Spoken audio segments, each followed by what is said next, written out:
Carlos Rukov tiró bomba mundial.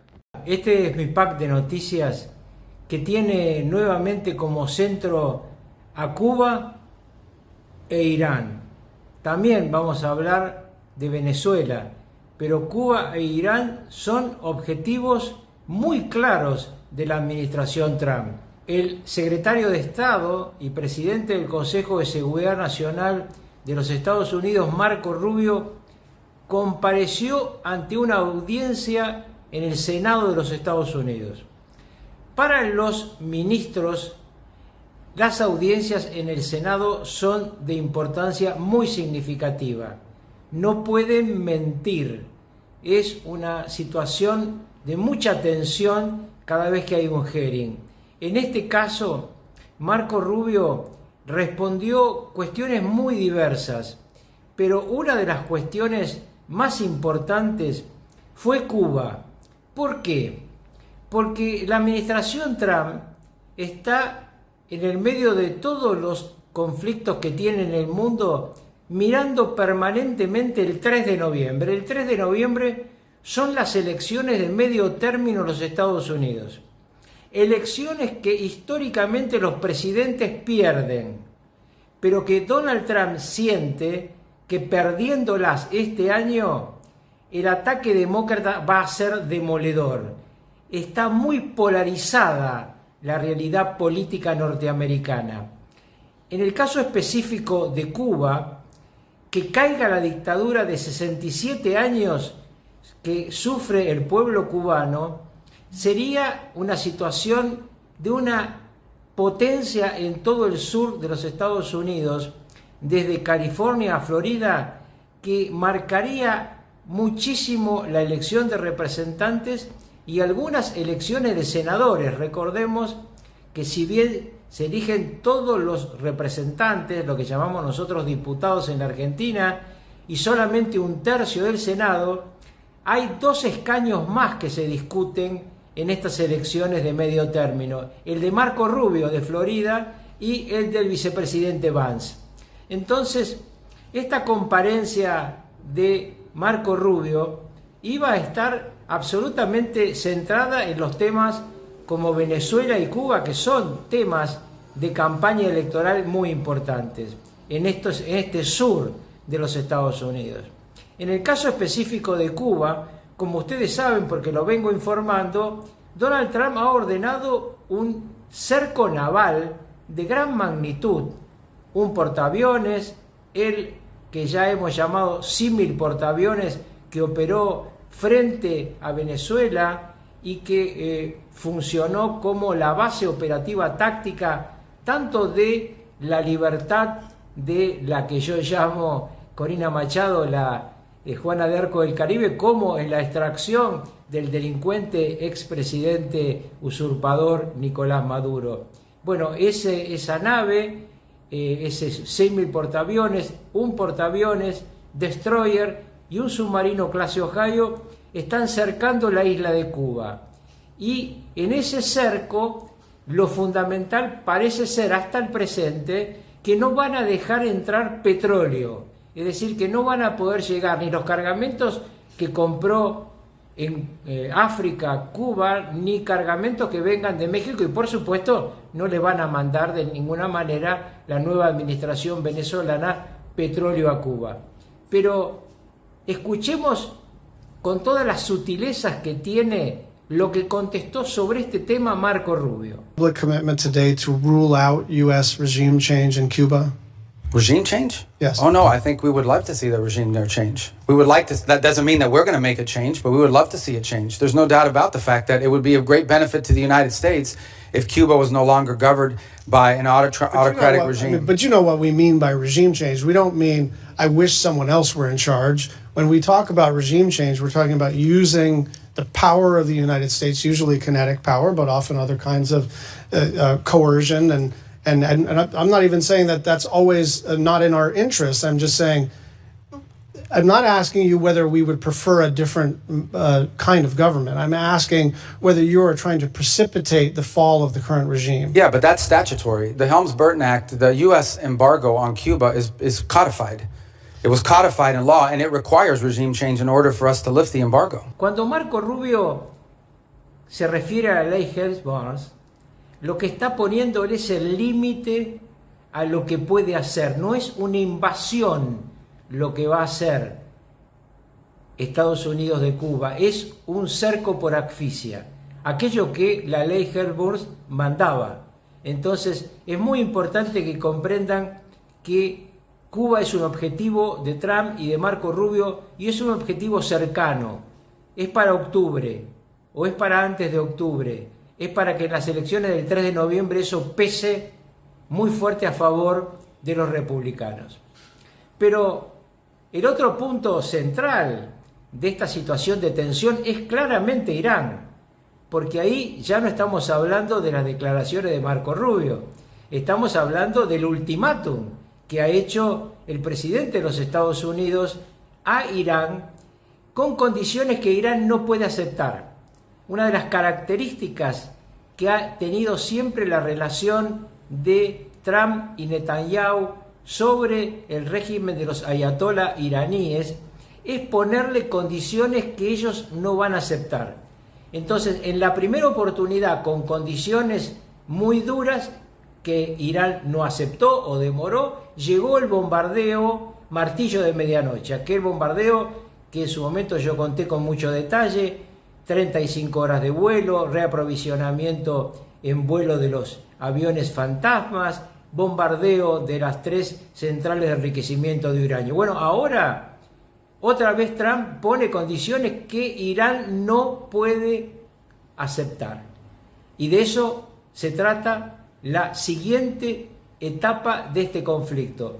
¿Va a haber un ataque o no de Donald Trump? Por supuesto, un ataque quirúrgico, no una invasión, como algunos suponen.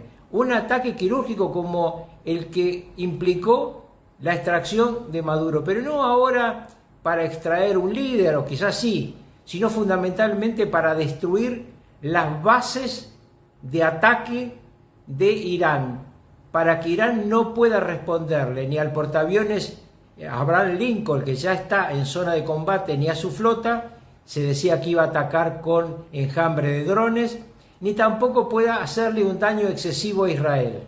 Israel se queda como segunda hipótesis, es decir, si Irán ataca, Israel va a atacar. Y Netanyahu ya ha dicho que el ataque será demoledor. Algunos analistas suponen que Israel, ante un ataque de gran magnitud de Irán, podría utilizar un artefacto nuclear. Vamos ahora al tercer punto de este informe de noticias, que es Venezuela.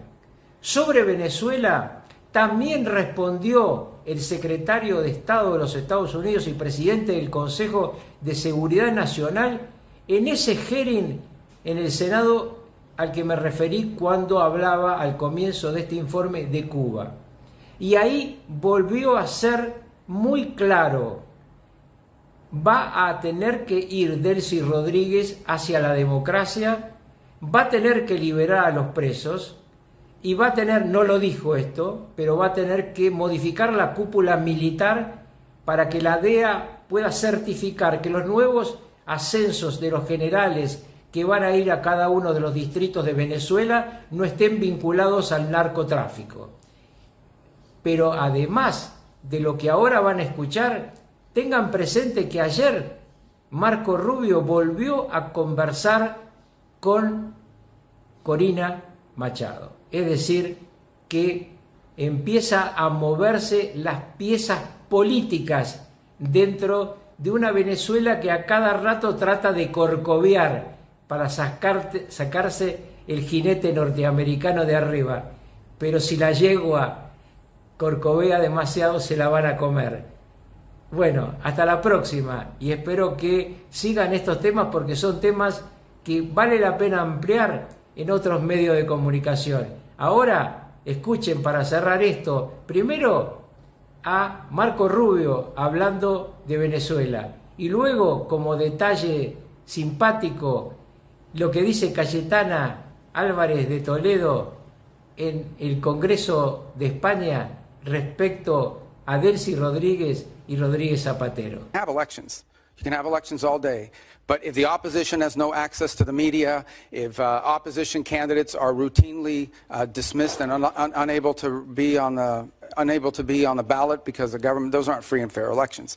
That's the end state that we want. Free, fair, prosperous, and friendly Venezuela. We're not going to get there in 3 weeks. It's going to take some time. To that end, the authorities there deserve some credit. They have passed a new hydrocarbon law that basically eradicates many of the Chavez-era restrictions on private investment in the oil industry. It probably doesn't go far enough to attract sufficient investment, but it's a big step from where they were 3 weeks ago. So that's a major change. We made multiple attempts to get Maduro to leave voluntarily and to avoid all of this. Because we understood that he was an impediment to progress. You couldn't make a deal with this guy. Acknowledging is that today, as it stands, whether we like it or not, the elements of control in that country, the people with the guns, the people that control the guns and the institutions of government there, are in the hands of this regime. So we either, on the one hand, we're getting criticized. Some people are saying we don't want regime change. On the other hand, we're being criticized for not undertaking regime change. Mr. Secretary, what we're trying to trigger here is a process of stabilization, recovery, and transition to something where Maria Corina and others can be a part of. You and that's what we're working have for. respect for. To be clear, and I'll share with you what I've shared publicly. We made multiple attempts to get Maduro to leave voluntarily and to avoid all of this because we understood that he was an impediment to progress. You couldn't make a deal with this guy. Okay, this guy has made multiple deals. He's broken every one of them. He's just simply not a guy you can make a deal with. He had no intent of keeping it. What he wanted to do was tap us along and buy 3 years of time until he could deal with a new administration that he thought may be more favorable, etc. Señor Rufián, cuando usted acusa a Trump de dar un golpe de Estado, habla como especialista, como perito en golpismo, ¿no? Año 2017. Y una cosa más, antes de cuestionar la dignidad de María Corina Machado, mírese largamente al espejo y lávese la boca. Pachi, si tú le enseñas a Pedro lo que es una nación, yo te enseño a ti lo que es una democracia. Y ahora sí, señor Álvarez, habla de tomar el pelo. ¿Sabe lo que es tomar el pelo a los venezolanos? No llamar dictador a Maduro, blanquear a la dictadura, criticar la operación de Trump, pero arrogarse él los resultados, intentar que la transición no prospere y de él sí se quede, y sobre todo participar, sí, la Embajada de España en Caracas en una maniobra sórdida para sabotear al mandato popular y democrático. Se lo repito por si no lo ha entendido bien. Trump extrajo de Venezuela al usurpador de la presidencia, ustedes extrajeron al presidente legítimo. Y le establecieron condiciones para venir aquí, pero ¿sabe lo que pasó? Que las rompió, porque es un hombre con coraje y con valor, cosa que ustedes no tienen. Hablando de los presos, me ha parecido entender que ha acusado a Meloni de utilizar a los presos italianos como monos de feria. Eso ha dicho, ¿no? Cuando dice que recibirles con cámaras y a pie de pista se les utilizaría como monos de feria. ¿Se ha dado cuenta lo que ha dicho? Reflexione bien. Zapatero, ¿quieren saber lo que opinan los venezolanos referentes de las fuerzas democráticas de Rodríguez Zapatero? Antonio Ledesma lo llamó titiritero de Maduro, una sombra muy oscura. Leopoldo López, al que ha citado usted aquí, lo llamó vocero de la dictadura. Lorenz Salé, preso político, torturado, operador político de la tiranía. Sergio Contreras, también torturado, lo llamó el mayor enemigo de la libertad en Venezuela y contó sus prácticas. Julio Borges, que estuvo en aquel primer proceso dominicana de negociación, dice, ha sido siempre un representante de los intereses de Maduro. A mí me amenazó, me dijo, tú no has conocido mi peor lado, vas a ir preso, vamos a ir contra tu familia. ¿Sigo? Sí, sigo. María Corina Machado. ¿Sabe lo que dijo hace poco ella? A estas alturas solo espero que se haga a un lado y permita que los venezolanos podamos liberar con dignidad a todos nuestros presos políticos y a los 30 millones de venezolanos. Zapatero ha sido el gran blanqueador de la dictadura con ustedes. Y añado más, siempre utilizan esa vía espuria, ¿no? El diálogo, las palabras bonitas para revestir la maldad. Léase usted el impresionante discurso del presidente del Comité del Premio Nobel de la Paz. Léalo, lo ha hecho. Lo ha hecho, señor Álvarez, lo ha leído. El párrafo donde dice, en los sistemas autoritarios, El diálogo puede conducir a mejoras, pero también puede ser una trampa. El diálogo se utiliza a menudo para ganar tiempo, generar división y controlar la agenda. Exactamente lo que ha hecho Zapatero y lo que han hecho ustedes. Zapatero participó en una veintena de procesos. Todos sirvieron para dar oxígeno a la dictadura. Llaman diálogo a la claudicación, discreción a la corrupción, paz a las cárceles, estabilidad a los cementerios, fascistas a los demócratas y amigos a los torturadores. Estos sí responden con cariño muchas veces. Delcy ha llamado a Zapatero mi príncipe de las tinieblas. A Coldo lo ha llamado K, con una confianza corrupta. Por curiosidad, señor Álvarez, ¿a usted cómo lo llama? ¿A? ¿De acólito? ¿De aliado? ¿De adlátere? ¿De alcahuete? Se ha vuelto a postrar aquí dentro, en esta Cámara, ante una torturadora. Y acabo ya. Con una última cosa. Un dato, a veces hay un dato que lo resume absolutamente todo, ¿no? Que a mí me impresionó, debo decir, profundamente. Pedro Sánchez no fue capaz de felicitar a María Corina Machado por el Premio Nobel de la Paz. Y mire que era fácil, un simple tuit. Los periodistas en una entrevista le preguntaron, ¿por qué no ha felicitado a la Premio Nobel? Y él dijo, no, yo es que nunca felicito a los Nobeles. 5 segundos en su timeline bastaron para desmentirlo. Había un reguero de felicitaciones. La pregunta es, ¿por qué? ¿Por qué prefirió quedar como un mentiroso compulsivo, que lo es, antes que irritar a la cúpula criminal chavista? ¿Tan cogido lo tienen? A ver si hablan el Pollo Carvajal y José Luis Ábalos y todos los demás y Maduro y nos lo cuentan. Y acabo con una cosa. Mire, nosotros también, señor Álvarez, queremos a Maduro de vuelta en Venezuela. Lo queremos con Delcy Rodríguez, con Jorge Rodríguez y con Diosdado Cabello. Los 4 en el helicoide. Hasta la próxima.